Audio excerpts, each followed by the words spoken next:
Good morning. I hope that everyone's having a great day so far. Thank you for sitting in on this webinar presentation today. I am Hideyuki Terashima. I am a environmental geologist with the Illinois State Water Survey, which is located at the University of Illinois. And I've been working for the wateropera.org program since 2014 and currently oversee the day-to-day, which involves ensuring the most up-to-date information and resources are showcased within our website. So during this presentation today, I'll be introducing you to what kind of website or program wateroperator.org is, how it's a useful program that is intended to help water and wastewater operators or professionals around the country to help them find resources that'll help them maintain compliance or enhance public health, while focusing on a specific topic today, which I'll focus on stormwater management. Before I start, I wanted to quickly go over some housekeeping stuff. This webinar will be presented on the GoToWebinar platform. For those of you that haven't used GoToWebinar before, you should see a console similar to what I have shown on this slide on the right side. There is a questions section where you'll be able to submit any questions you might have throughout the webinar, which we will review at the end. So please, during this presentation, if you have any questions, don't hesitate and go ahead and throw it into the questions section and we'll review them at the end. The webinar will also be recorded and will be uploaded to our our wateropera.org YouTube channel once the webinar is over. We have not applied for any operator credits, but we will be more than happy to offer you a certificate of attendance or help you complete any forms required by your certification body. I believe the webinar registration form, when you initially signed up, asked whether you wanted to or you will be requiring a certificate or not. But if you forgot about it, but you're still interested, please feel free to send us an email at info@wateropera.org at the end of this webinar requesting a certificate attendance with the name of the webinar included, just so we know which webinar you attended. So if you include stormwater management webinar in the email header, that should work perfectly for us. This is just make sure that we can actually we know which webinar you attended and we can get you the certificate in a timely manner.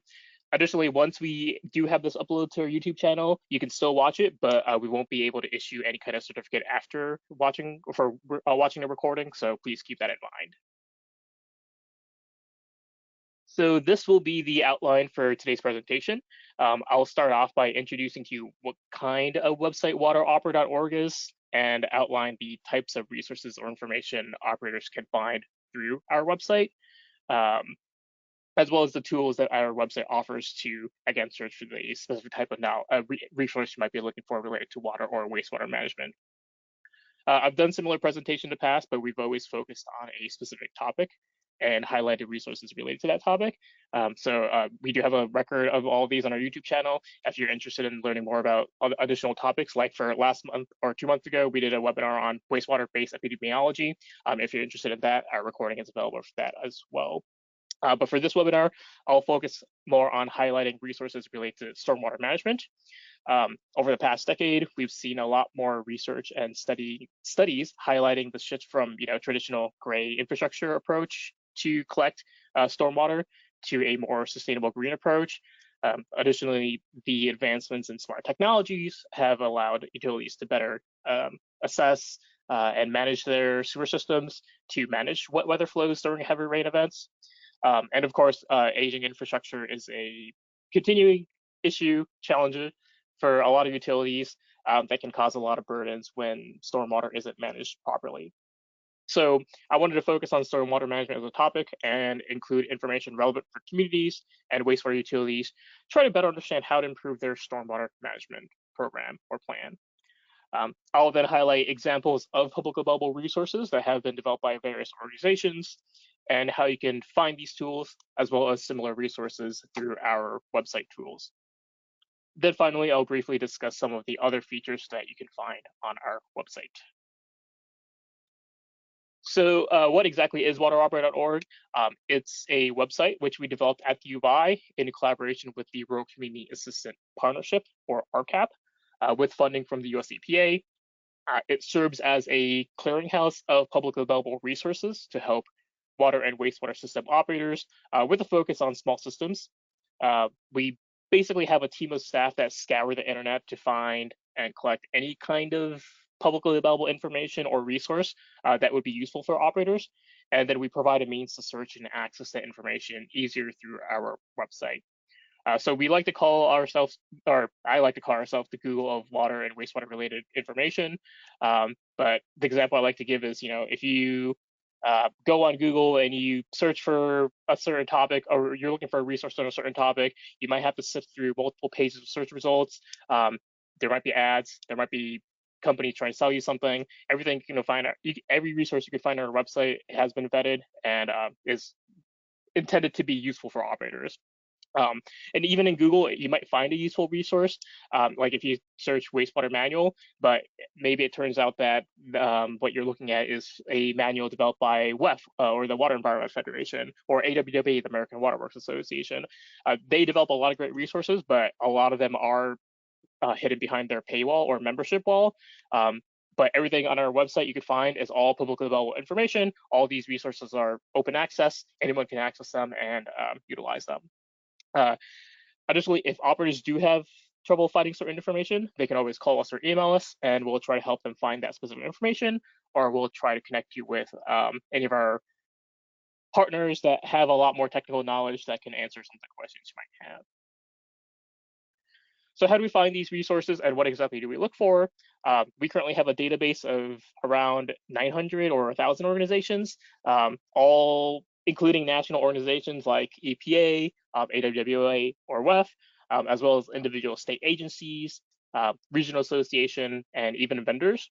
Uh, and each of our staff visits their website and looks for information on training events, conferences, any event or training event that might offer the use for operators or continuing education credits for operators. We always know operators are looking for training opportunities, so we always try to make sure that we have a wide range of training events that operators can access. Even if they don't offer credits, if an event is free and useful for operators, like many US EPA webinars, we will also try to collect the information and make it searchable to our operators. We also look for publicly available resources like fact sheets, reports, manuals, white papers, any kind of technical resource that can be helpful for operators. Again, with the focus on small system operators, we try to collect that and catalog them.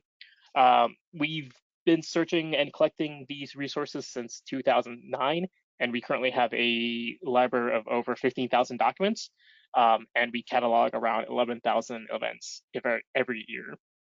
So it really does highlight how much information that we do deal with, and that you can find a lot of open access or publicly available information related to the water and wastewater industry. And again, we always make sure to try to collect those and make it easier for operators to be able to search them. The website was actually originally called smallwatersupply.org, but we rebranded to wateropera.org around 2016. We originally developed this website to help operators of rural communities where they might not have had the infrastructure, like internet infrastructure, to be able to download or access a lot of these large PDF files that big manuals might tend up being. So we wanted to reduce the need for operators to have to download every single document to see which one might help them out, but instead being able to search for specifically water and wastewater related resource, get a short description, so that'll help them decide whether some manual was worth downloading or not. Obviously, that's not really an issue anymore now the internet's infrastructure has gotten better, but we still continue our work making sure that we compile the best resources for operators. So after we collect these data or information or resources, we display them through our nationwide calendar and our resource library tool, which is available on our website. So our nationwide calendar tool is meant to help operators, again, save time from having to search through multiple organizations, training organizations' websites, and find all the relevant training events in a single calendar. Similarly, we collect the most useful publicly available resources or technical resources and display those in our document library. Both of those tools does utilize a extensive search functionality, so you can easily try to find the resource or the certain resources or current topics that you might be looking for. And I will make sure to show screenshots as well as a demo of how to use both of these tools for search for resources later. And for every event or document that we catalog, we also make sure to provide a complete summary of it. So, for documents, we'll make sure to provide a short summary of the document, how it's useful for operators, what information it covers, and how it can be applied for within your utilities operations. And same for events. We'll try to make sure to give you a summary of what a conference is about, what's happening, what kind of sessions are covered in there, how many CUs they offer, how much it costs, any relevant information for an operator that might be looking for certain training events. In the past, we've heard from many operators that have found the calendar tool to be an excellent tool to help find events that they never knew existed. And we've even gotten calls and emails from operators saying like, hey, I need to get X number of credits by the end of the month. Can you help me find webinars that I can take from my office? And we've actually guided them through the process of helping them find events. Similarly on the document side, we've had several operators reach out to us saying like, hey, I'm planning to take the class 2 wastewater exam in my state, but there's barely any study guides that are free. Can you help me find study guide material? And we help them go through that process as well. So, if any operators have issues finding any information, they could always reach out to us. We'll try to help you find the information again for free. It's part of our public service to assist operators out there. Now, as I mentioned earlier, we do deal with a wide range of topics, and every resource we catalog is tagged with a specific category, which gets integrated into our search engine. Here are a list of the categories or filters that we use to categorize training events, as well as documents like white papers, case studies, manuals as well, just to give you an idea of what kind of topics you can easily search for on our website. I'm also a fan of making like charts and graphics, so I really want to include something visual on this slide. But the pie chart shown on here basically shows a breakdown of the categories or topics covered from around 12,000 events, which we added during 2024. So it really just highlights, a lot of this content we add or a lot of the training events for this case is related to operation maintenance, certification exam prep, and water treatment. But I did want to highlight that we do have 3 categories that might be relevant for this specific webinar topic: sanitary sewers, so collection systems. Some collection systems do collect stormwater. Some of them might be separate sewer systems, but there's always an issue with influent filtration with stormwater issues for sewer systems. So I just want to mention that is a category that you can search just for collection system focused resources. There's also wastewater discharge effluent. So, if you're trying to find information on how to manage wastewater wet weather flow, that might be a category you might use to search for, or, specifically on NPDES permits, since this does include wastewater discharge as well. You might be able to find trainings related to NPDES permits if you search this category. And at the very bottom, it's not that much. It's only 0.5% of the events we've added, but we also do have a stormwater category. So again, this will be more just generic stormwater related trainings that would be relevant for water or wastewater operators. So I mentioned there aren't that many events for stormwater, but organizations like EPA, even regional organizations like regional EFCNs do hold regular webinars on this topic. Even WEF, Water Research Federation, also I believe does stormwater related webinars that are I believe usually free. I know some of them do cost money, and you need to be a member to be part of a member to be able to access them. But I do believe they do have several that are that anyone can register for. So definitely, if you're looking for stormwater related resource trainings, they are out there, and I will highlight some of them towards the end of this webinar. So during this presentation, I'll be highlighting various stormwater management focused resources that are applicable for publicly owned wastewater treatment plants. Some with a focus on small rural communities as well, but a lot of these are going to be more applicable to urban or larger cities. Majority of the resources I've included address how to manage, stuff like sanitary sewer overflows or combined sewer overflows, best management practices for stormwater management, as well as, how to implement sustainable stormwater management practices, and, how to implement green infrastructure solutions that are currently available for stormwater control.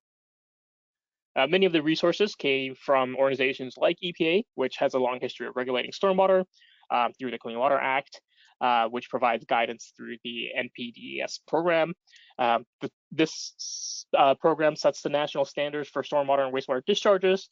If you weren't aware of it, WEF is another organization, Water Environment Federation.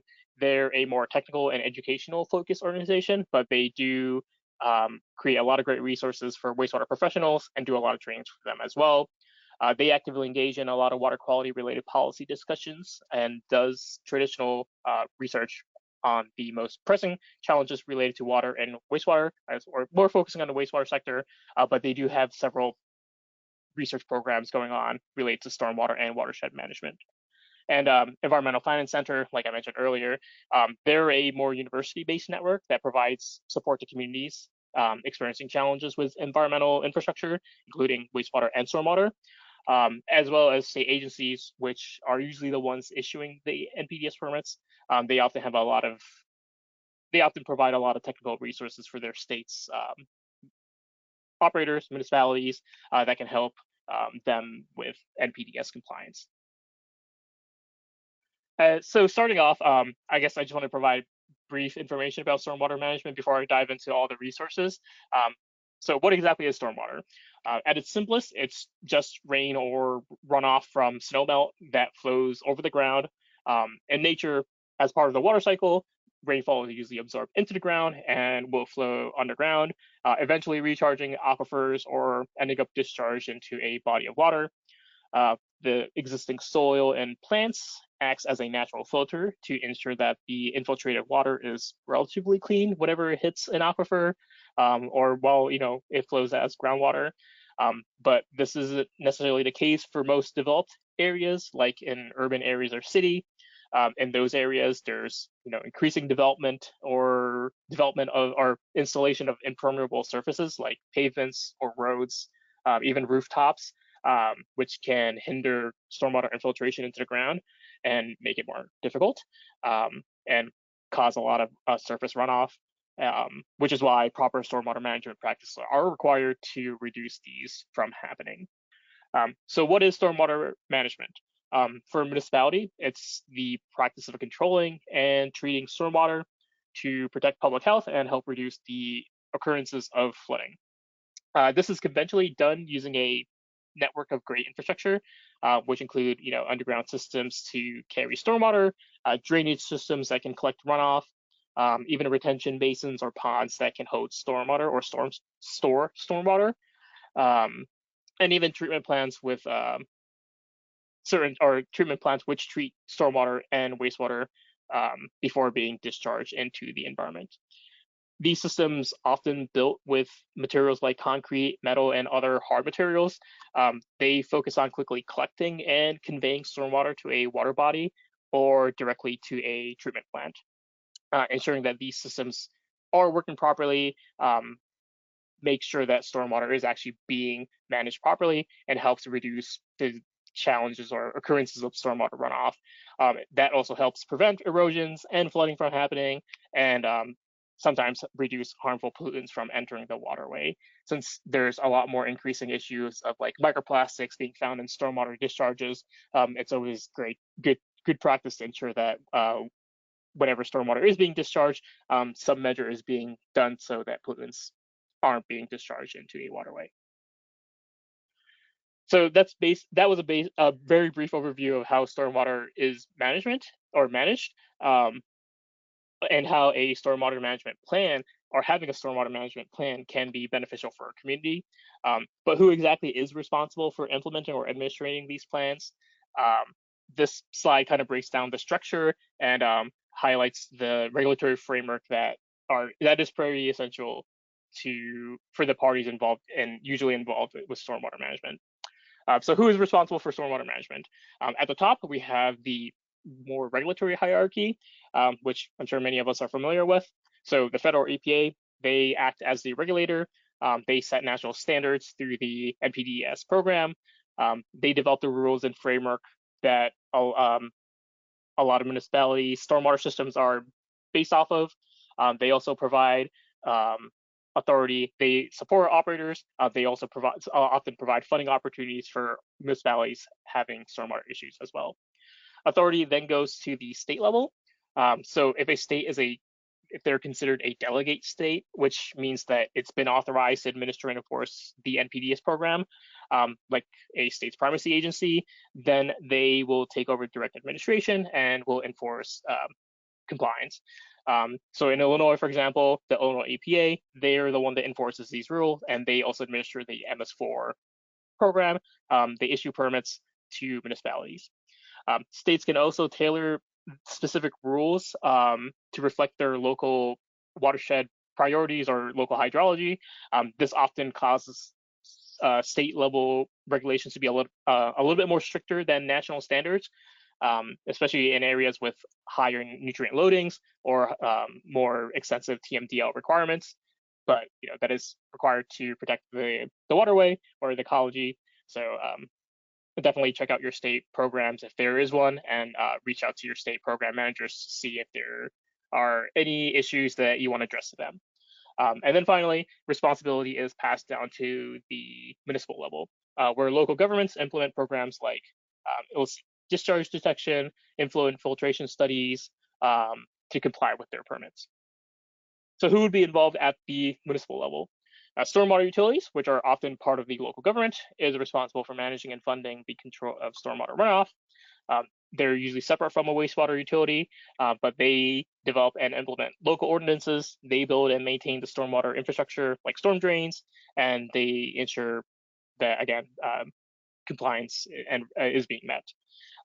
They're usually funded through stormwater fees as well, but as opposed to wastewater utilities, which collect and treat wastewater from homes and businesses.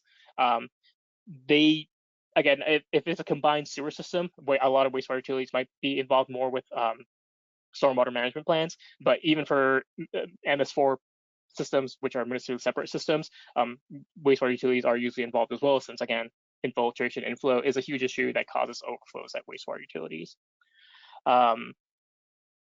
And even for wastewater systems, again, they do have to control stormwater, especially, again, in combined sewer systems.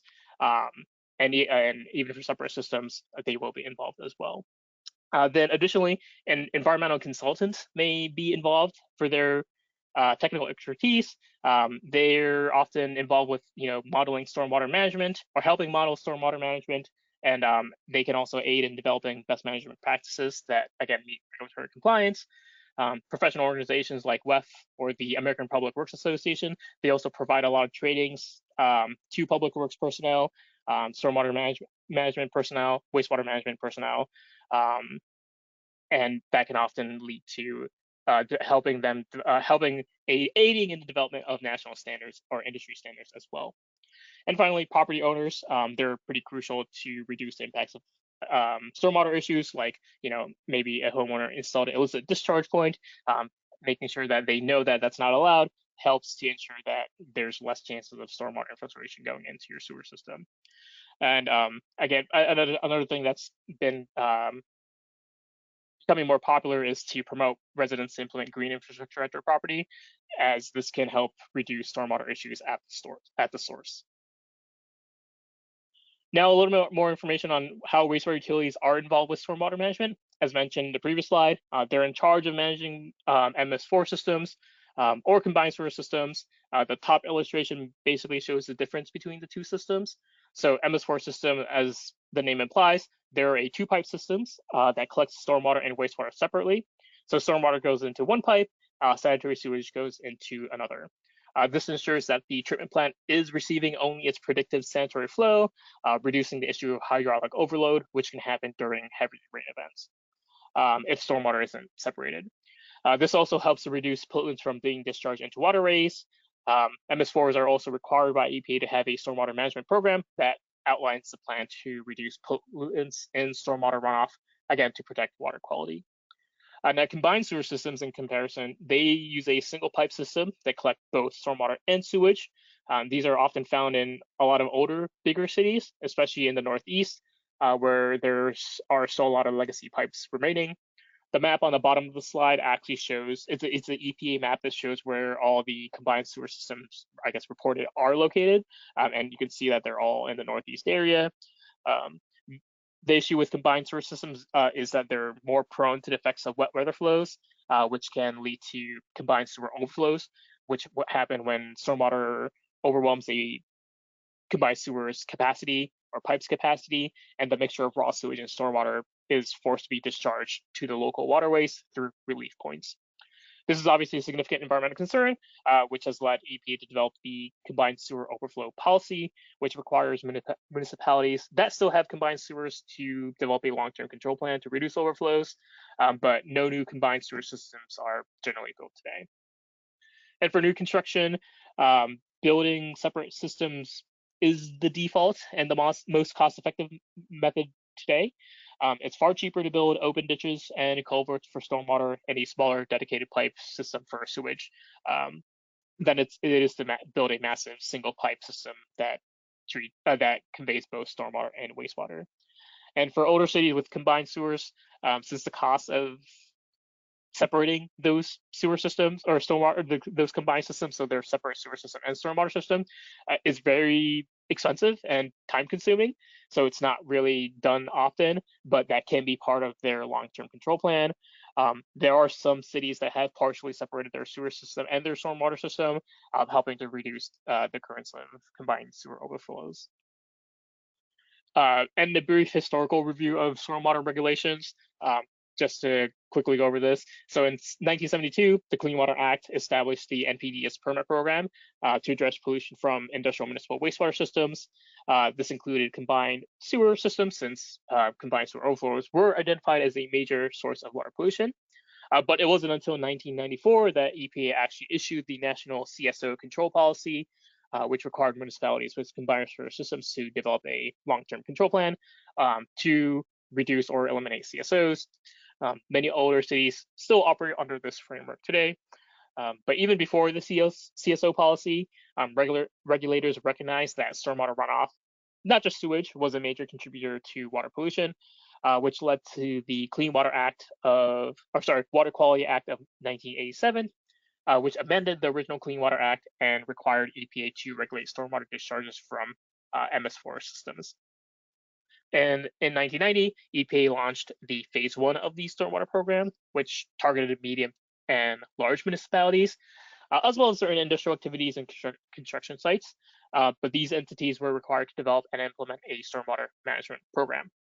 Then in 1999, phase 2 expanded the program to include smaller urban municipalities, requiring additional public education and pollution prevention measures. As stormwater regulations have increased or evolved, wastewater utilities have had to, or they have experienced significant shifts in responsibilities and operations.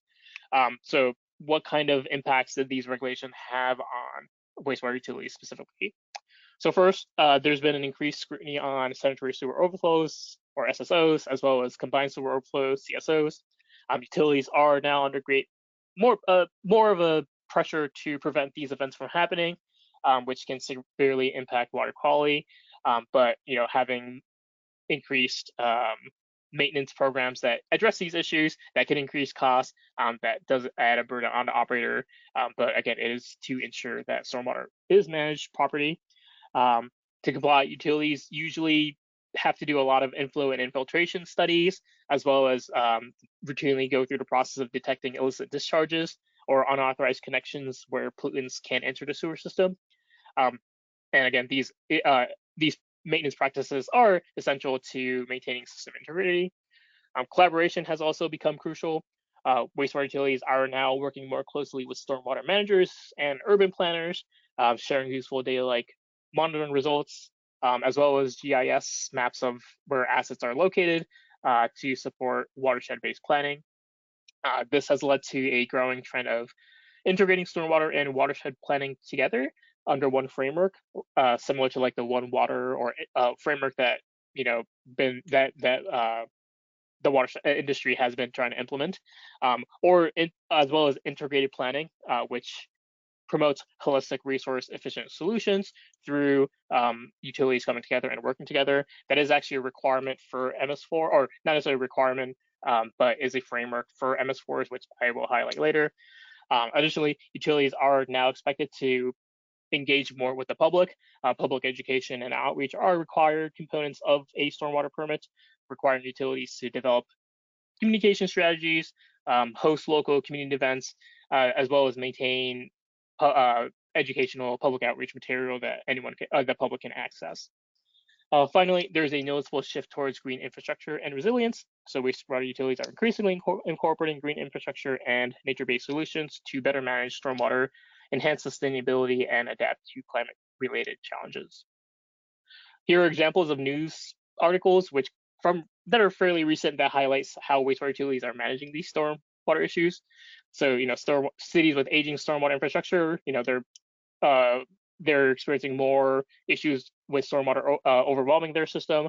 As a solution, they might be implementing a mixture of gray water infrastructure rehab as well as green infrastructure to better control flood events at the source, like using larger culverts or implementing green infrastructure like permeable pavements or repairing underground storm drains to improve overall resilience and reduce flood risks. Some utilities are also implementing smart sewer technologies, which include a network of sensors and predictive modeling tools that help some collection system managers to better predict when overflow events might happen. Some utilities are also planning multi-year rehab plans to assess their collection system and remove excess inflow and infiltration. So these are just examples which show how communities are combining routine operation and maintenance infrastructure upgrades, but there are a lot of utilities that are going through the process of upgrading their stormwater infrastructure. I'm sure if you go on EPA's website or WEF's website, there are a lot of case studies out there that highlight how these municipalities are upgrading their stormwater infrastructure. Now that we've covered the history and the key parties involved, let's look at how to develop a successful and modern stormwater management program. So this slide basically outlines the practice for managing MS4s.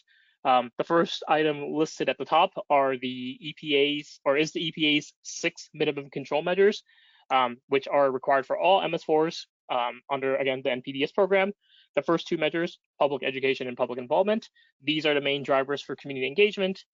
They make sure the residents know about proper stormwater management the process, helping them understand, why it could be an issue, why overflow is an issue, and this could promote the community to take part in implementing green infrastructure to reduce stormwater issues, as well as help getting the support you might need whenever you're trying to get a stormwater project going, which might end up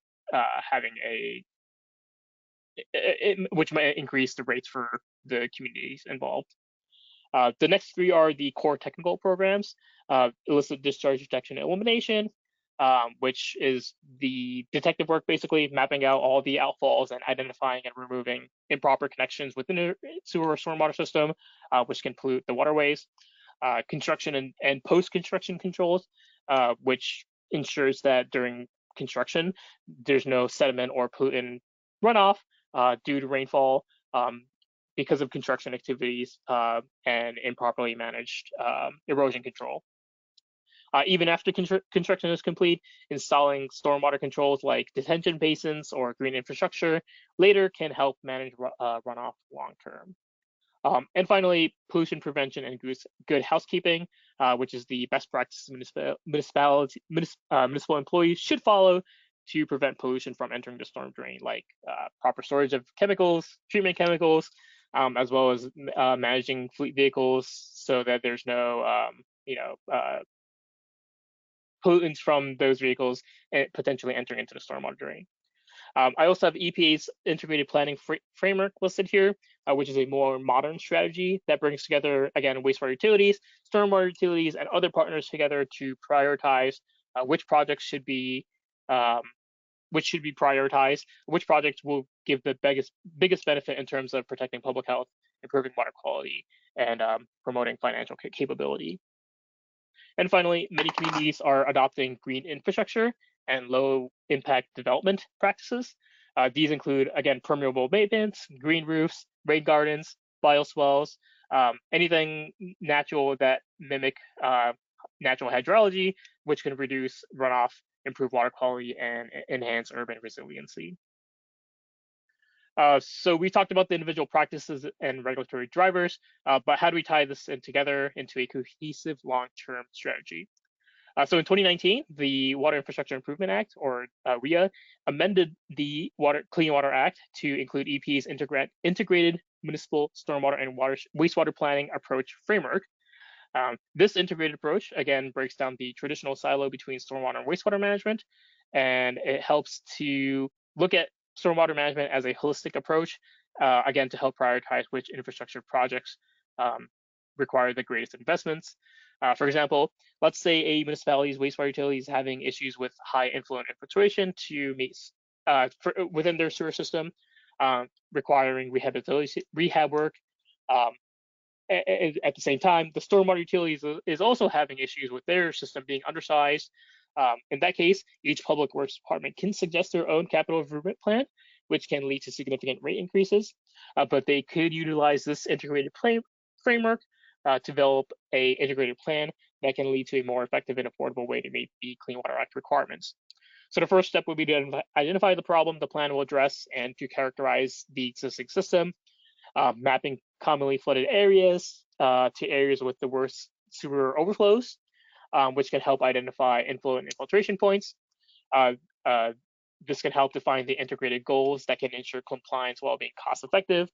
The next step would be to have a public meeting to address the issues and promote the integrated plan to community support, or to get the community support.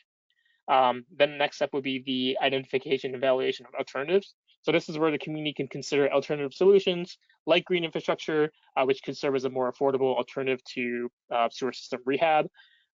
Once alternative solutions are evaluated, whatever strategy is ended up selected can then be implemented. Another crucial step as part of this framework is to periodically measure the performance of the selected strategy to identify whether modification or improvements to the plan are necessary. So this adaptive management approach ensures that stormwater plans are effectively managed and remains relevant long term. So now that we went over the framework, we can to develop a more resilient and comprehensive stormwater management plan. How does it look like in practice? How can wastewater utilities contribute as a partner? So first, they can again aid in developing a comprehensive system characterization, which at the core is basically mapping out where CSO outfalls are, where lift stations are, where their assets are located, areas that maybe they have inspection monitoring reports in the past that highlighted where there's a lot of infiltration happening. Data like this can be shared with your partners, like the stormwater utility, to better plan out stormwater upgrade projects. There's also capital improvement plan alignment. So this is the process of taking the priorities listed in the asset management plan and formally committing to them through a capital improvement plan that is aligned with the municipality's stormwater goals. This means actively participating in the integrated planning process and ensuring that the wastewater and stormwater projects are considered holistically and have the lead to the same goal of protecting public health and ensuring that there's no pollutants being discharged from your sewer outfalls. And then there's also wastewater utilities can also contribute by highlighting shared challenges and opportunities. So utilities can highlight, operational and financial challenges to stormwater issues, which can help identify opportunities for collaborative solutions. For example, if a utility is challenged by the increased costs of treating inflow and infiltration, they might collaborate with regional green infrastructure projects to reduce peak flow, which can reduce the burden on your sewer system. So for wastewater utilities that are rather new to stormwater management, this list can give you an idea of how you can improve a stormwater management plan by using some of the data that you already have or are capable of collecting. So now let's specifically look at approaches to manage some of these stormwater issues like sewer overflows, which occurs when untreated or partially treated sewage is discharged from the sanitary sewer system before reaching a treatment facility, which could be due to both dry and wet weather issues. These overflows can happen due to sewer blockages, which can cause sewer to back up into homes or at the manhole. Heavy inflow infiltration through the cracks in pipes or illegal connection can also lead to overflows. So how can you fix these issues? How can you go about managing inflow infiltration? So the first step would be to go through I guess, an inspection or condition assessment to figure out what the condition of your sewer system is. To do this, you can use CCTV inspections, which uses commonly a robotic camera on a tether to give operators a real-time video feed of the pipe's interior, allowing them to do visual inspections for cracks, fractures, root intrusions, which can be points of inflow infiltration. Smoke and dye testing, which is a little bit simpler, can be used to find cracks, but rather than sending a camera into pipe, this process uses non-toxic smoke or color dye, which is added to the sewer. If smoke starts coming out of a certain point underground, or dye is found at a specific drain, that can help pinpoint areas where there might be cracks. The top diagram on this slide shows how the device above the manhole is supplying smoke into the sewer system, and it shows a point in the crack where smoke is coming out, helping identify potential location for inflow and infiltration. Manhole inspections for cracks can also help identify inflow and infiltration sources, as they can be a massive source for those issues. So once inspections are done, preventative maintenance would be the next step. Sewer main flushing and jetting, which is represented in the second image, can be used for routine cleaning and to prevent blotches before they happen. This process involves high pressure water jets, which scour the inside of the pipes, removing buildup and debris. Fats, oils, and grease, or fog abatement, is another crucial step for controlling blockages caused by improper disposal of fog, especially from industrial facilities or even areas with higher concentration of restaurants. And root control is another method to address blockages caused by roots entering pipes, blocking the pipe and allowing more inflow to come in. And for those root controls, you can use strategies like mechanical cutters or chemical agents that can be used to kill the roots. Then finally, infrastructure rehab and renewal options. Pipelining, often called cured in place pipe or CIPP, is a trenchless technology where flexible resin saturated liner is inserted into the old pipe, creating a brand new pipe within the old one. This is great for restoring older pipes and does help to eliminate infiltration. The bottom picture it kind of shows you what kind of equipment is involved, how the liner is inserted, and how it's pushed through the pipe. Pipe bursting is another trenchless method where a bursting head is pulled through an old pipe or a failing pipe, fracturing it outwards, which allows the utility to pull a brand new pipe behind it. This is great for pipes that are too damaged to be able to use a liner on, and it does help to increase the capacity of the pipe as well. And finally, sewer line and manhole replacement, which is more traditional dig and replace type approach where you're replacing the whole manhole. Now let's go over combined sewer overflow control strategies. So managing CSOs in large cities can be a long-term multi-billion-dollar project, depending on how big their sewer system is. But obviously that's expensive. You can't really do that at one go. So what are some of the strategies that have been implemented to control or reduce CSO events during stormwater events? These strategies fall into three main categories: gray, smart, and green infrastructure. So the first is the traditional green infrastructure enhancements. This can include building storage tunnels or tanks where overflow can be diverted to, which can reduce overflow entering a waterway. Additionally, pipes and treatment plants capacity can be increased to handle more flow, but that can also be expensive. Another strategy is sewer separation, which involves installing a brand new separate sewer system, effectively converting a combined system to a modern two-pipe separate system.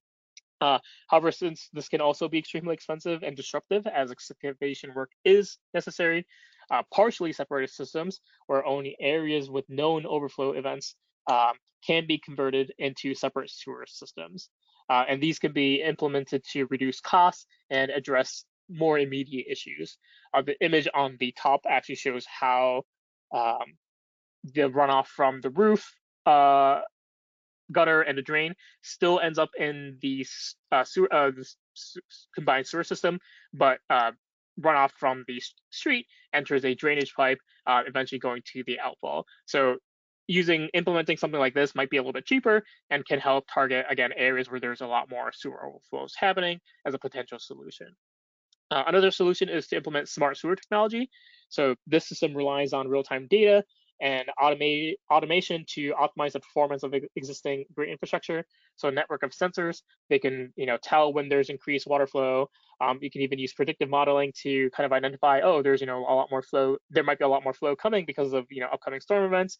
That can activate relief gates that can divert stormwater to, again, another like a storage tank, to reduce chance of sewer overflows happening. And finally, utilities can also integrate green infrastructure, which is a more modern and sustainable approach to control stormwater at the source.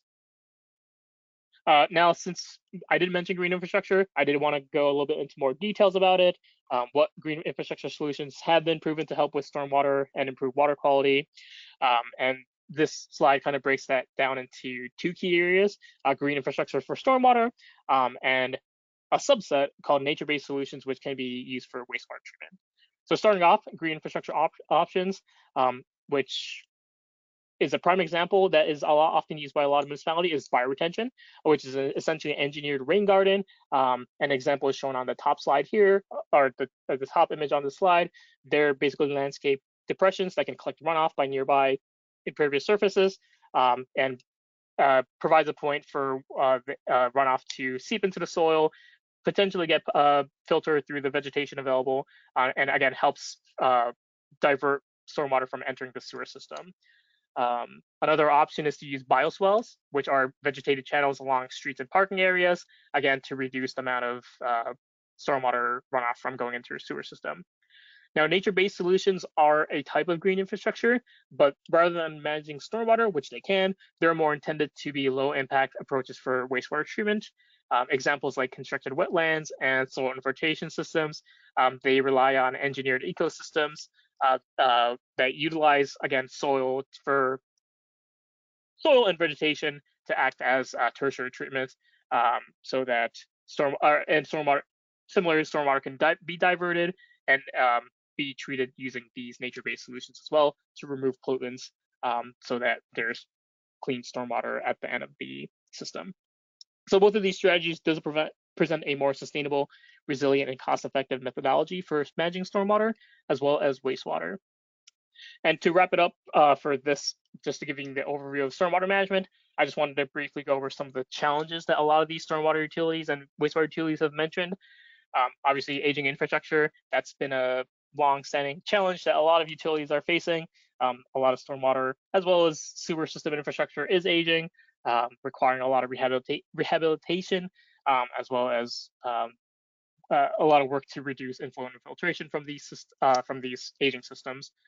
Urbanization, that's also causing a strain on a lot of wastewater system, with more impermeable pavements being developed. That increases the load of stormwater entering a sewer system, and can cause more chances of infiltration and inflow from happening. Climate change and extreme weather events, we're seeing a lot more storm events that are straining sewer system, and even rising sea level around coastal communities. Those are having an impact on sewer systems as well. Emerging contaminants, there's a lot more studies going on looking for microplastics, PFAS, and any pharmaceuticals, personal care products that are being detected in the waterways, which are being discharged through stormwater drains. So again, it's always important to ensure that these contaminants are being addressed. There's a lot more funding that is required for a lot of these stormwater projects, and there's just a lack of funding currently available right now. Increasing regulatory demands like discharge requirements also can increase costs and increase strains on our wastewater system. And obviously, public awareness and engagement, there's just a lack of it. There's a lot of public that doesn't understand why stormwater management is important, which can be difficult to gain their support whenever you're trying to implement new capital improvement projects. So those are that was just a general overview of wastewater or stormwater and wastewater management. But I'll go through some of the resources that have been developed by some of these federal agencies, state agencies, that can help get more information about the topic that we just covered, as well as just overall stormwater and wastewater management. So the first resources I have included is focusing more on permitting and regulatory process for stormwater infrastructure. Starting off, I have two resources listed on here to better understand MS4 permitting process. So both of these are from the National Association of Clean Water Agencies, which is a nonprofit that represents a lot of publicly owned clean water utilities, including stormwater and wastewater utilities. And they kind of serve as an advocacy group voice for the clean water sector, and does also provide technical resources. They have a lot of free or public accessible resource on utility management, managing PFS and biosolids, but they do have a couple that are more recent that are related to stormwater, specifically related to the MS4 permits. So the first is the 89-page guide titled MS4 Permitting Guide. It's a handbook for anyone involved with integrating an MS4 permit. The guide basically helps you understand the permitting basics, the key elements that a permit should address, procedural steps, and it also includes technical aspects of the permit, like water quality standards, how to develop a strategy for addressing things like TMDLs, even innovative approaches like water quality trading, which is an approach that allows the municipality to meet water quality goals more cost effectively by purchasing pollution reduction credits from others that can reduce pollutants at a reduced cost. So innovative practices like that can help improve a MS4 permit. The guide also includes hot stormwater permit topics that have been mentioned that I kind of addressed just in the previous slide, but it does mention issues like permit renewal, as well as emerging contaminants and issues with climate resiliency. And the second document I have is a 3-page checklist which serves as an MS4 permit tool for MS4 permittees to review and analyze their draft permits so that they can ensure that the key information it required isn't missing. And the checklist kind of is organized in a way that anyone can use it. It's simple, and it helps identify whether certain stormwater control approaches are implemented, as well as whether a stormwater permit has an impact on sanitary sewer systems. So anyone just new to MS4 permits, these are two great documents that kind of go through the process of developing a permit, or if you're going through a permit renewal process, utilizing documents like these can help you ensure that your plan is up to date and has all the relevant information issued, or the permit is updated to include the most relevant information. I also mentioned EPA's 6 minimum control measures earlier in the slide for MS4 permits. EPA has a series of interconnected web pages which highlights the best management practices and individual control measures related to stormwater regulations. So these are also great information or web pages to access. Each of these best management practices is accompanied with best management fact sheets. These are like shorter 2 to 4 page fact sheets that highlights the implementation and effectiveness of each control. So I have two example fact sheets shown on here, but one of them is on educating communities about green infrastructure, which is located in the public education page. There's also one on illicit discharge detection and elimination, which is located in the IDE page. But I did want to mention the public education page. They have a lot of resources to educate publics about stormwater discharges, specifically their Stormwater Smart Outreach Tool webpage. Includes a series of brochures, infographics, social media graphics, stormwater tips, even case studies which can be shared with your public or your community to help them better understand some of these stormwater related practices that municipalities are implementing. Each of these pages also include a more complex guidance manual as well, along with fact sheets to better understand how to implement certain practices or certain control measures, like the IDE section. They have a very comprehensive guidance that helps wastewater utilities to go through the process of identifying those illicit discharge points. You can access all these pages by that link shown on the bottom of the slide. But if you're looking for best management practices, I definitely recommend checking out these web pages since there's a lot of great resources listed on here. Similarly, I did mention EPA's integrated municipal stormwater and wastewater planning approach framework, which is an integrated approach between stormwater and wastewater utilities to help work together to prioritize the most cost-effective and affordable infrastructure investments. Um, you can find all this information along with additional resources through EPA's integrated planning for municipal stormwater and wastewater webpage. This page contains everything from policy documents and memos to shorter fact sheets, as well as lengthier guidance documents.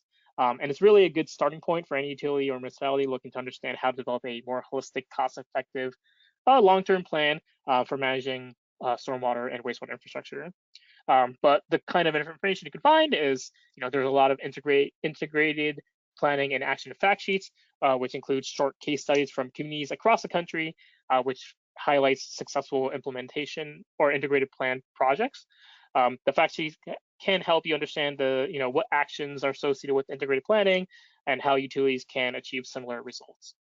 The page also includes the core 2012 Integrated Municipal Stormwater and Wastewater Planning Approach Framework document, which formally lays out the core principles and core elements of an integrated plan. And the last guide I did have listed on here is the Long-Term Stormwater Planning Guide, which came out in 2024, so it's a much more recent document. But this also is a complementary guide, which includes, a step-by-step roadmap for developing a long-term stormwater plan.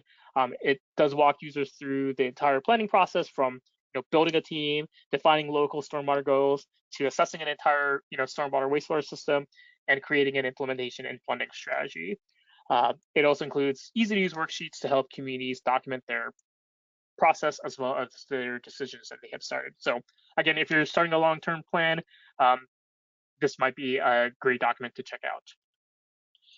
Now, since those were more geared towards MS4 systems, I did also want to include few tools for implementing a combined sewer overflow program strategy.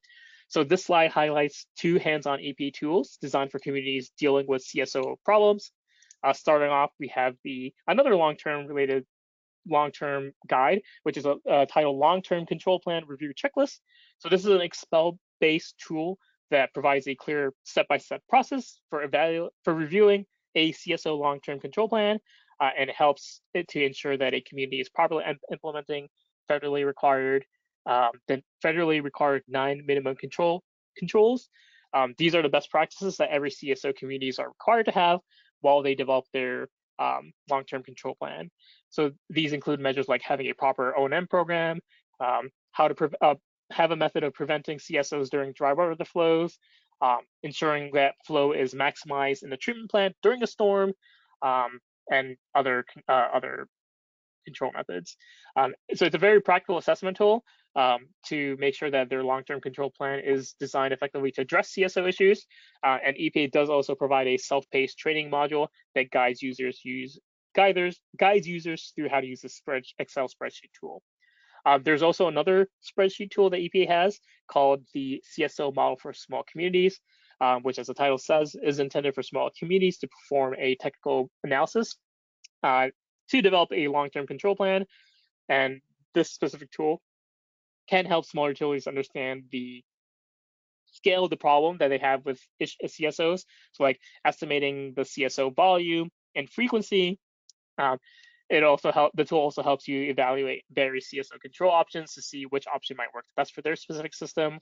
And the data that collected, like asset inventories, can be directly applied in a long-term control plan as well. So this tool also has a lot of great information that can help smaller communities figure out whether they really have a CSO issue, how their recorded assets, how they can use their recorded asset information to develop a more successful CSO control plan. This is also a spreadsheet-based tool, and EPA does provide another self-paced training program that accompanies it and helps users understand how to use the spreadsheet tool and make sure all the relevant information is recorded. Both of these tools can be accessed through the link on the slide. Now, for more technical resources, the next few slides will focus on highlighting resources related to sanitary sewer overflow control. Starting off, I have two collection systems operation and maintenance related resources that I wanted to mention. Since sewer overflows can happen due to blockages or infiltration at cracks, proper operational maintenance is essential to identify these sources of these issues and fix those issues early on before they're becoming a bigger issue. So to do that, proper operational maintenance of a collection system is required. At the top, we have EPA's Guide for Evaluating Capacity Management Operation Maintenance Program and Sanitary Sewer Collection Systems Guide, which is a 126-page guide that outlines how to design, evaluate, implement, and improve a comprehensive collection system operation maintenance program. It highlights, how operation activities like sewer cleaning and inspections can help prevent overflows and maximize service. The guide also includes pretty a pretty comprehensive self-assessment checklist, which can be used to review a utility's operation and maintenance program. And this guide can help managers identify, specific gaps like lacking maintenance records or issues with flow monitoring procedures, which can help utilities develop a more clear plan to address those issues. The second guide is a similar guide from NUAPIC, or which is an organization located in the Northeast that provides support to many wastewater operators for those states. This is more of a field guide that provides comprehensive details on managing collection systems. So it includes a lot of detailed information on standard operating procedures, routine tasks that can help improve a system performance, like manhole repair or sewer cleaning techniques, as well as methods to assess a sewer system, rehab techniques, as well as best practices for emergency response procedures for handling sewer overflows during floods. Both of these are great if you are wanting to improve your operation maintenance plans, and does include a lot of great information like techniques and tips that utilities can implement to improve their operation maintenance. The next two guides are more SSO focused. The first resource is a 297-page EPA guide titled Sanitary Sewer Overflow Solutions, which the American Society of Civil Engineers was involved in during the development. But this guide includes a comprehensive list of solutions for controlling specifically SSOs for both dry and wet weather scenarios. It includes information on how to calculate inflow and infiltration, management solutions like implementing fog programs, maintenance strategy like sewer cleaning, condition assessment techniques to address sewer overflows, and a bunch of sewer system rehab options. Each option, it includes pictures, includes additional information. Some of them includes costs, but again, it's just a useful field guide for operators managing sewer overflows, potentially find solutions. The second guide listed on here is an inflow and infiltration analysis guide from Massachusetts DEP, which is Massachusetts State Privacy Agency. It provides guidance on how to perform a sewer system evaluation survey, which can be done to find sources of inflow and infiltration. The guide also details how to determine, the site or location to conduct a survey using techniques like flow monitoring, which compares the flow at night when human activity is pretty low to identify areas where there's a lot more significant flow, which can indicate that there's continuing inflow and infiltration happening, as well as methods to calculate that or estimate that inflow and infiltration that are coming into the sewer system. And the guide overall just includes a lot of great information. And it also includes survey techniques like smoke testing, visual inspection, just a bunch of great information. So if you don't want a huge guide, but you do still want a more comprehensive guide, this 58-page guide might be a good starting point to figure out how to go about managing inflow and infiltration. Now, if you want a much shorter resource that covers similar information, but a little bit more concisely, then I do recommend checking out these two fact sheets. The first is a 7-page EPA fact sheet, which provides an overview on how to use flow data from sewer meters to estimate or calculate inflow and infiltration. It highlights the type of data needed, like the dry and wet weather flow data, and it does mention how that they do to best estimate stormwater management or stormwater to estimate inflow and infiltration. You do need a year's worth of data to reliably calculate those INI. The fact sheet also briefly highlights how to analyze a hydrograph as well to visualize inflow events during a wet weather event. So if you do have hydrographs, you'll be able to utilize that data more efficiently. The next is another EPA fact sheet, but specifically on condition assessment on underground pipes. This fact sheet helps collection system operators to assess their collection system condition using a structured method. It outlines how to prioritize where in the collection system to assess using visual inspections and inspection reports. This specific fact sheet really goes into assigning NASCO's or using NASCO's standardized methods for coding and ranking defects within a pipe, and using flow data to assess system hydraulics. So it's just a good way to understand NASCO standards, as that's more a standardized standard, which ensures that whenever a utility is using, so this ensures that utilities are using an industry standard method, so there aren't really any confusions when you're talking, an operator's talking to a contractor, trying to identify um, highlighting specific areas where there's inflow and infiltration happening. As long as they're using a standardized method of identifying these, both contractors and operator are on the same page, and make sure that they are doing the proper inspection and remediation according to industry standards. So here are two more fact sheets, which are more focused on collection system rehab.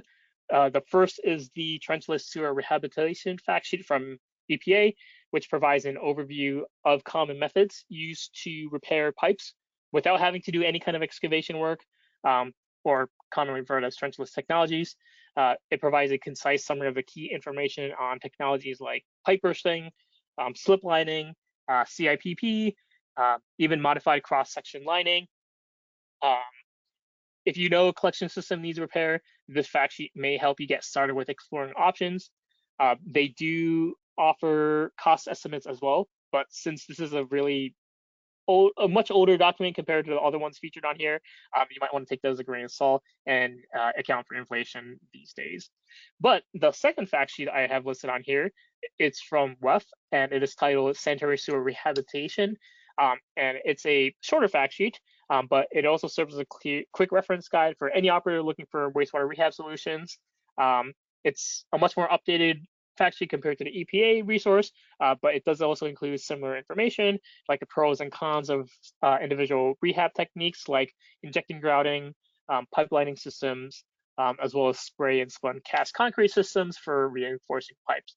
So again, if you're looking for rehab options, checking out both of these fact sheets might give you, again, a general idea of which option might be the best option for your specific system.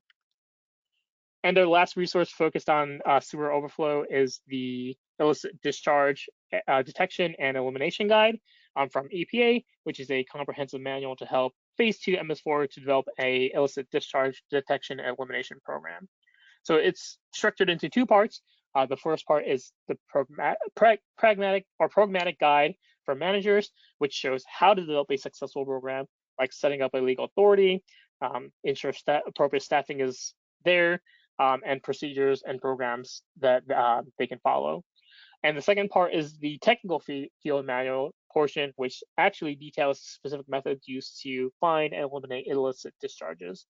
So the type of information you can find in this technical guide includes, how to develop maps of sewer systems, how to use a outfall reconnaissance inventory to map every single sewer outfall, chemical monitoring to characterize the flow and identify a sewer overflows composition, to determine the potential source of sewer overflows, inspection techniques to identify illicit discharge locations, as well as a process to go about fixing those connections. Again, this is part of the EPA's best management practices for MS4s. There aren't really that many guides for illicit discharge detection, so definitely recommend checking out this guide to go if your municipality is going through the process of identifying and eliminating illicit discharges. The next couple of slides will highlight combined sewer overflow control focused resources. So the first guide I have listed on this slide is a 85-page EPA guide, which highlights how wastewater utilities can use smart sewer technologies to manage wet weather challenges and reduce overflows. So the guide really highlights how using advanced monitoring techniques like using continuous monitoring sensors, as well as real-time control systems, and data analysis techniques like real-time digital simulations can help utilities make real-time decisions to control water flow to prevent overflows. So again, this is a similar example where, if you have sensors and if it detects a lot of flow coming, you can turn on a gate valve to divert some of that flow into another like storage tank to reduce the chance of sewer overflows from happening. Uh, the second guide is another EPA guide, which highlights innovative techniques for managing wet weather flows at the treatment plant. So this guide dives into a range of wet weather management technologies, like advanced filtration systems, like compressed media filtration, which is a method for filtering stormwater to remove solids. It has high solid removal efficiency. It can also act as tertiary treatment for a wastewater treatment train, but it's small footprints. It's a good method for, again, filtering out solids from stormwater so it can be discharged.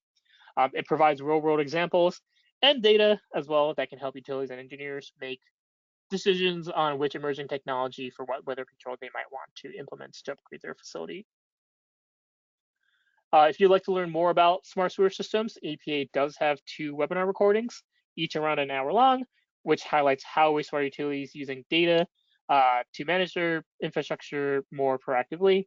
The webinar features case studies from communities that have utilized smart sewer technologies like real-time monitoring to control wastewater flow and capacity.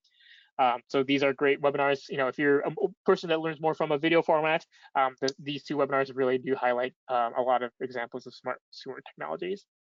And along with the smart sewers, green infrastructure is another option that has been mentioned that have been successful for controlling or preventing combined sewer overflows. EPA has a 38-page guide called Greening CSO Plans, which provides an overview of green infrastructure solutions that have been used to control CSOs. So the guide is particularly useful because it does show how communities can implement green infrastructure, as well as help them plan and model these green infrastructure solutions so that the best green infrastructure solution is selected for a specific municipality. There are plenty of resources on green infrastructure for urban communities, but there aren't that many for smaller rural communities. So I did want to highlight several, this specific 58-page report from the Green Infrastructure Ontario Coalition. This report provides a review of the types of cost-effective green infrastructure solutions that are more suitable for smaller rural communities. This report does highlight the importance of of planning zones, as that can guide which green infrastructure solutions are suitable for certain zones or of a community. For example, construction wetlands would only be applicable in public lands and sites of future development, while green roofs can be implemented in locations like private residential areas, as well as design guidance for sizing and maintaining green infrastructure solutions. Rutgers University's New Jersey Agriculture Experiment Station, or NJAES, also has a guidance manual on green infrastructure. It's a 146-page manual that is intended for stakeholders that are planning to implement green water or green infrastructure practices into their existing developments. It provides a list of proven green infrastructure systems, their system designs, engineering details, report on anticipated benefits from each green infrastructure solution, as well as examples of implemented systems to better understand what options are available for municipalities. Both of these are great resources to get an idea of how green infrastructure in general it works and how they are helping promoting better water quality within your community. Since those resources are more on controlling stormwater, I also wanted to highlight nature-based solutions that are available. So the nature-based solutions I mentioned earlier are a type of green infrastructure that is more for wastewater treatment, that are more wastewater treatment focused. So these nature-based solutions can improve water quality while reducing energy costs compared to conventional treatment methods. They can also address stormwater issues, and they're just more increasingly popular as they're low impact. They're more resilient options for communities aiming to meet sustainability goals. So this 344-page guide I have on this slide report, actually published by the International Water Association, provides a comprehensive overview of nature-based solutions for municipal wastewater treatment, as well as decentralized wastewater treatment. The report was published to inspire municipalities and regulators to design and integrate nature-based solutions within their wastewater treatment facilities to support environmental health and human health. Includes a list of fact sheets and case studies for various nature-based technologies and how they have been applied in real-world scenarios. Some of these treatment systems include ponds, soil infiltration systems, as well as constructed wetlands. So it's a more comprehensive guide, again, for those utilities looking to enhance sustainability, but also addressing stormwater issues by implementing green infrastructure solutions. Now, if you prefer watching a webinar recording covering green infrastructure, EFCN also has a webinar from 2024 titled Green Infrastructure 101. It's a more introductory webinar on green infrastructure and provides an overview of green infrastructure concepts and how they work to prevent CSOs. They also include a lot of examples which have been adopted to help communities with maintenance costs as well as operational costs related to stormwater or combined sewer flow issues. I also wanted to highlight another EFCN webinar on collection system operator maintenance, since a lot of the resources highlighted are older related to operation and maintenance of sewer systems. This is a more recent webinar that covers various, assessment and inspection methods like inflow and infiltration studies, how to go about doing a smoke testing, flow monitoring, and CCTV inspections of a sewer system. So again, if you prefer watching a video on operator maintenance of sewer system or collection systems, this is a great webinar to check out that's more recent. And finally, I wanted to mention EPA's Water Technical Assistance, or the Water TA program, which is a EPA technical assistant program that connects municipalities with experts that can help them assess, plan, and implement solutions related to stormwater, wastewater, as well as drinking water challenges. And they also have provided a lot of technical assistance to communities experiencing combined sewer overflow issues. So if you're a community with a sewer overflow issue and you don't know where to start, this free technical assistance program by EPA might be a great opportunity to sign up and get technical assistance. EPA does have a 1-hour webinar, which kind of outlines how the water TA program can assist stormwater utilities, as well as the highlighting other funding opportunities like the Clean Water SRF, the Sewer Overflow and Stormwater Reuse Municipal Grant Program, the WIFIA program, as well as how the recent environmental finance centers are helping municipalities handling stormwater issues with funding. So if you're really into you're trying to figure out funding solutions for stormwater management practices, these two might be great resources to check out to figure out what solutions are out there, what funding opportunities are out there, and how EPA can help you with your municipality. So those are some of the resources I want to highlight today. I know I'm running out of time, so now I'll quickly move on to the demo portion to show you how you can search for these resources through wateropera.org. So again, our website URL is wateropera.org, and this is how the front page of the website looks like. There is no login required or sign-in required. You can just get on the website and access all of the tools available that the website offers. So I'll start off by showing a demo of the resource library or the documents library tool, which to access that page, you will want to look at the resource library menu on the top, which is in that red rectangle. If you hover your cursor over that menu option, you will get a submenu pop up like this that has extra options to select from.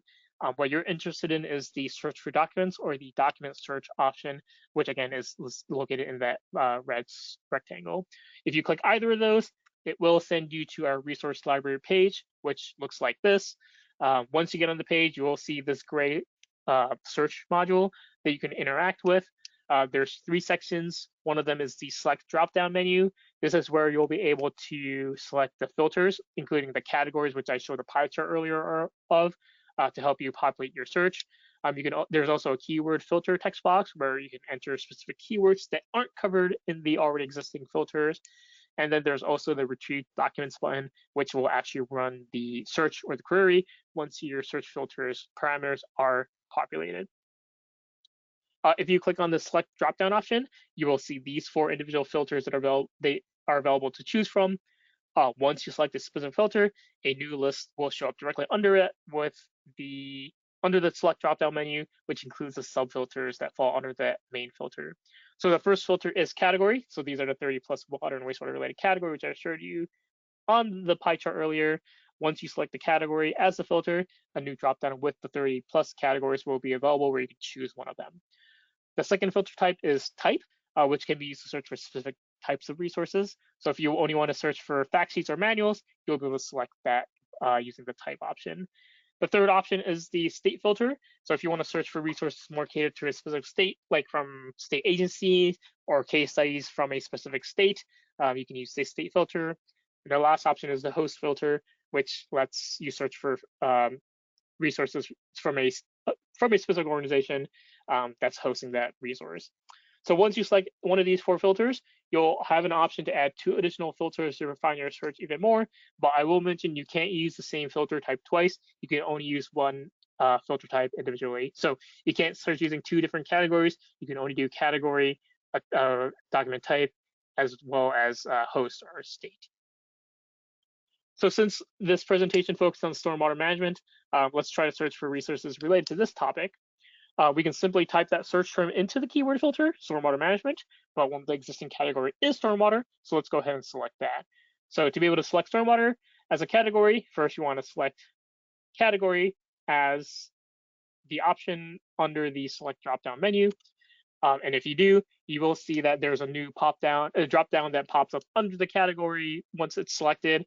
And there you'll see the list of the 30 plus categories to choose from. If you start scrolling down, these are listed alphabetically. You will see stormwater 27 of them, and you can click on it, and you know that you've clicked on it because it actually highlights in blue that you've selected it, showing you that you've actually selected that category. And once it's selected, you can click on Retrieve Documents, and it'll actually run the search. And in this case, there's 622 search results related to just stormwater. That's a lot of information to go through. In this case, we'll want to refine our search even more using additional filters or the keyword filter. So in this case, let's say we're more interested in finding information from US EPA. In that case, now we can select a new category or a new filter to add to this search. In this case, we'll use host. We'll select US EPA and click on Retrieve Documents again. And we see that our search has been refined from 622 to 150. Now, there's still a lot to go through. There's 15 pages of search results, but this might be a starting point to start looking through what documents are currently available. And to figure out which document you might want to search for, we do include a summary of the resource, as well as the link to the resource, which is the title of the document, as well as the link to the repository, which is where we found the resource. We always try to include a repository link in case a link to a document goes dead. That might give you an option to go to that repository page to try to find the updated link, as well as documents that are similar, related to the document that you were currently looking at. So if I start going through the page of search results, you will eventually see the combined sewer overflow model for small communities Excel spreadsheet tool that I did highlight earlier in the in the presentation, and it's accompanying self-paced training. If you are interested in that, oh, sorry about that. I should switch to this. This is how it looks like. So this is page number 2, since it says 15. But if you start going through it again, all of these search results are also alphabetically sorted. So if you know something that starts like with an A or C, it's towards the start. So this one combines the overflow model for small communities. This is located earlier in the search results, but again, it shows you the detailed summary of what the document resource is about, as well, again, to link to the access to information. If you click on the title, this pop-up shows up with the actual resource directly linked from the host. And again, just quickly, you can also search using the keyword filter. If we use wet weather flow, that obviously is more of a niche topic than just stormwater management. We have 21 search results just related to wet weather flow. So, if you have trouble finding certain information, definitely try using a keyword filter, but I would recommend starting off by using the categories, as that's more foolproof. Now, quickly, I did mention that we do have a nationwide events calendar as well, where operators can search for training opportunities. To access that nationwide calendar tool, you want to click on the event calendar menu at the top, which will take you to this empty calendar with a similar gray search module that you can interact with. There's a select drop-down menu, as well as a keyword text box. Now, if you click on the select drop-down, it again shows the same 4 filters as the documents library. Same categories, but in this case, the type will represent event types. So you can search for just conferences, trainings, or webinars, seminars, different types of trainings. State would be the state where the event takes place in or where the training has been approved for credits. And the sponsor would be the organization that's actually hosting the event.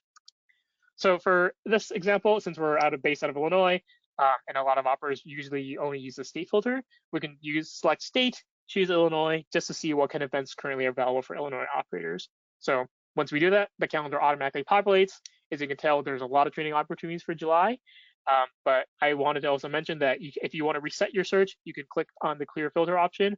Or if you're not a fan of the calendar view, you can also click on the view list option, which will bring up a new pop-up that shows all the trainings, not specifically month limited, um, all the trainings on a single page. So it's easier to actually look at the whole event name and try to figure out an event that might be interesting to you.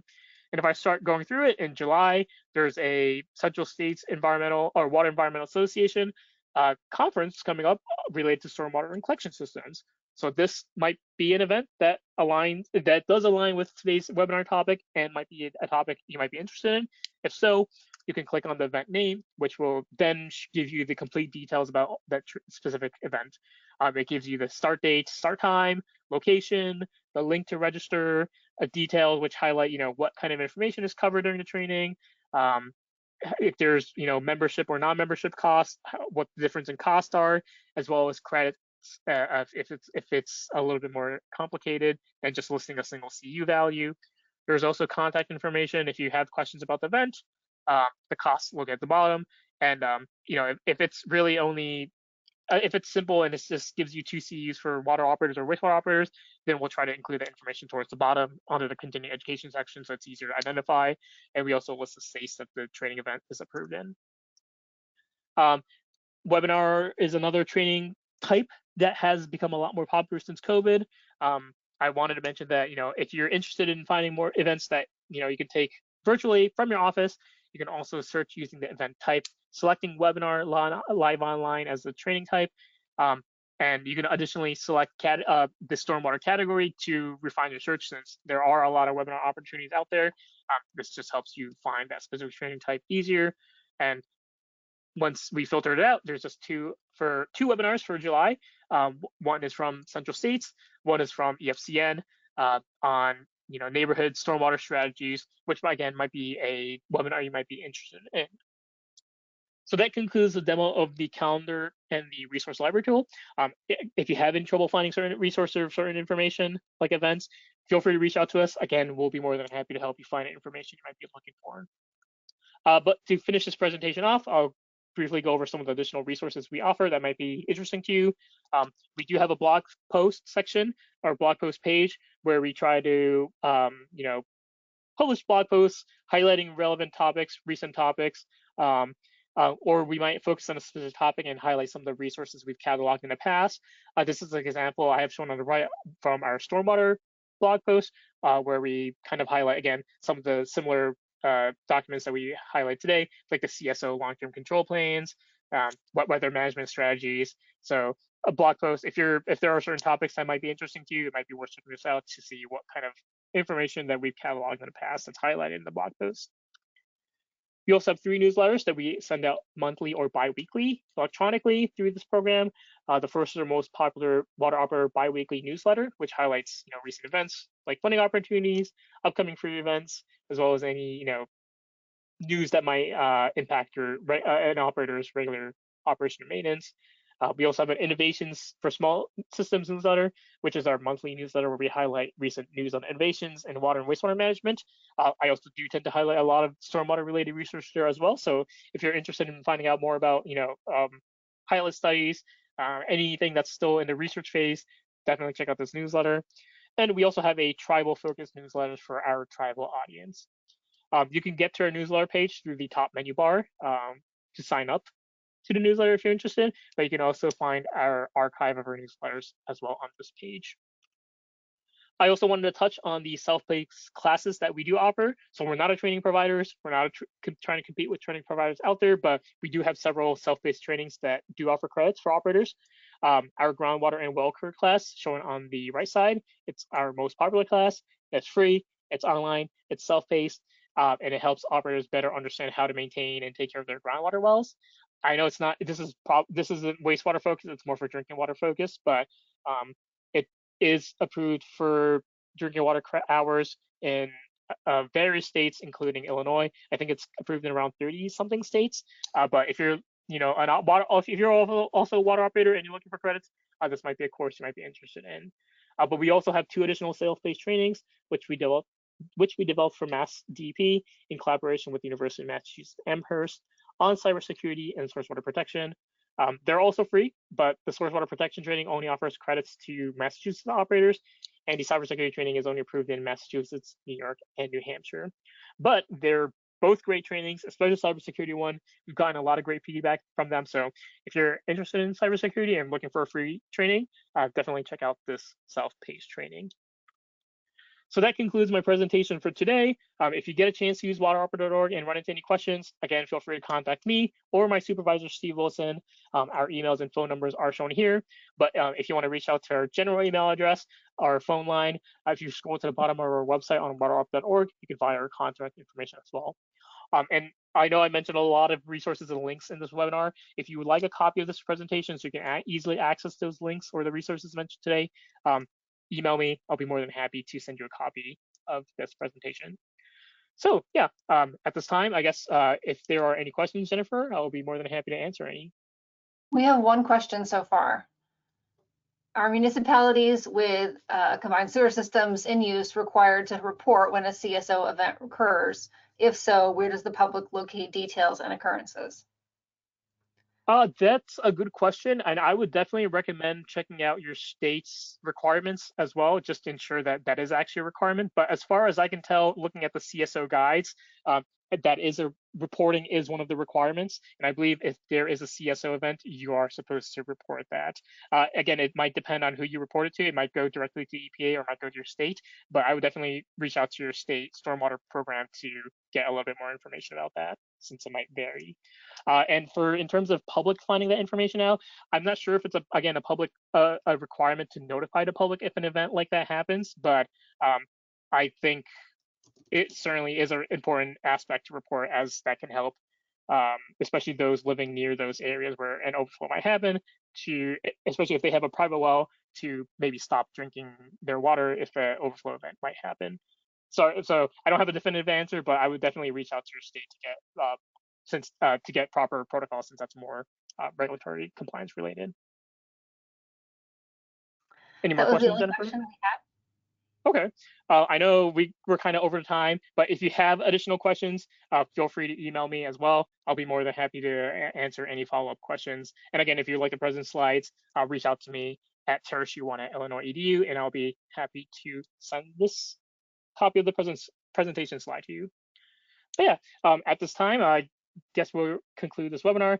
Thank you all for attending this webinar. Thank you for your time. And if you we'll make sure to have these recording uploaded once we're done with this webinar. But yes, if you have any other feedback, questions, feel free to reach out to me. And I hope everyone else has a nice rest of your day. Thank you so much.